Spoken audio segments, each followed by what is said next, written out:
नमस्कार, मैं विद्याशंकर तिवारी हूं इंडिया न्यूज़ के डिजिटल चैनल इन खबर के लिए और बात करेंगे बिहार महागठबंधन की, जहां पे की सीटों का बंटवारा हो गया है। पटना से लेकर दिल्ली तक काफ़ी सीटों को लेकर के माथापच्ची हुई। इसके बाद जो फार्मूला निकला है उसमें 40 में से 20 सीटों पे आरजेडी चुनाव लड़ेगी, 9 पे कांग्रेस, 5 पे रालोसपा, 3 पे वीआईपी और फिर 3 सीटों पे हम यानी जीतन राम मांझी की पार्टी लड़ेगी। उन्होंने फर्स्ट राउंड के 4 सीटों के भी नाम का ऐलान कर दिया है, जिसमें औरंगाबाद, गया, नवादा और जमुई है। जहां से औरंगाबाद सीट जो है वो गई है हम के खाते में, जहां से उपेंद्र प्रसाद चुनाव लड़ रहे हैं। गया से खुद जीतन राम मांझी लड़ेंगे, नवादा से विभा देवी और जमुई से भूदेव चौधरी जो कि रालोसपा से है। ये तो खैर रही ऐलान की बात, लेकिन अभी जो है बाकी सीटों के लिए नामों का ऐलान नहीं हुआ है। उसमें जो जिन सीटों को लेकर के मशक्कत करनी पड़ रही है उसकी बात हम करेंगे। तो कांग्रेस को किशनगंज, पटना साहिब, सुपौल, सासाराम, मुंगेर और महाराजगंज जो है कांग्रेस के खाते में आई है। तारिक अनवर अब जो है कटिहार के बजाय किशनगंज से चुनाव लड़ेंगे। किशनगंज मुस्लिम बहुल सीट है। और मुंगेर से जिस बाहुबली अनंत सिंह की बात हो रही थी कि वो उन्होंने ऐलान कर दिया था कि हर हाल में वो मुंगेर से चुनाव लड़ेंगे और कांग्रेस से लड़ेंगे, उनके बजाय उनकी पत्नी को टिकट दिया जा रहा है इस बार।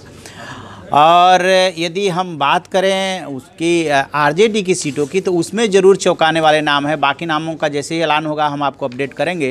लेकिन आरजेडी की जो बात आ रही है कि आरजेडी से कौन लड़ेगा, कैसे लड़ेगा, क्या शरद यादव आरजेडी के चुनाव चिन्ह पे चुनाव लड़ेंगे, ये सारी बातें आ रही है। चूँकि अभी उम्मीदवारों के नाम का ऐलान नहीं हुआ, लेकिन जो अपने सोर्सेज से जानकारी मिल रही है उसमें से बातें आ रही है कि पाटलिपुत्र से जो है भाई वीरेंद्र, जो कि लालू यादव के काफ़ी नज़दीक हैं, और पाटलिपुत्र वही सीट है जहां से कि जो लालू यादव के बड़े बेटे तेज प्रताप यादव हैं, उन्होंने अपनी बहन मीसा यादव को चुनाव लड़ाने के लिए ऐलान कर दिया था और वीरेंद्र को लेकर के काफ़ी भला बुरा भी कहा था, जिसको लेकर के उनकी लानत मलानत हुई थी। तो पाटलिपुत्र से बात आ रही है कि भाई वीरेंद्र को टिकट दिया जा रहा है। बेतिया से राजन तिवारी, शिवहर से रामा सिंह, इसमें से ये सब आप जानते होंगे कि ये सब बाहुबली नेता हैं। वैशाली से रघुवंश प्रसाद सिंह के चुनाव लड़ने की बात है। गोपालगंज से अभी तय होना है। अररिया से सरफराज आलम की बात है। सिवान से हिना शहाबुद्दीन की पत्नी है। सिवान से इनके टिकट को लेकर के भी खतरा मंडरा रहा है। खुद शहाबुद्दीन जो है वो तिहाड़ जेल में है। और बांका से जयप्रकाश नारायण, नवादा से अभी तय होना है। बक्सर से जगदानंद सिंह, इनका नाम चल रहा था बक्सर से। हाजीपुर से शिवचंद्र राम। सबसे चौंकाने वाला नाम है सारण यानी कि छपरा से जो है चंद्रिका राय का नाम है आ रहा है।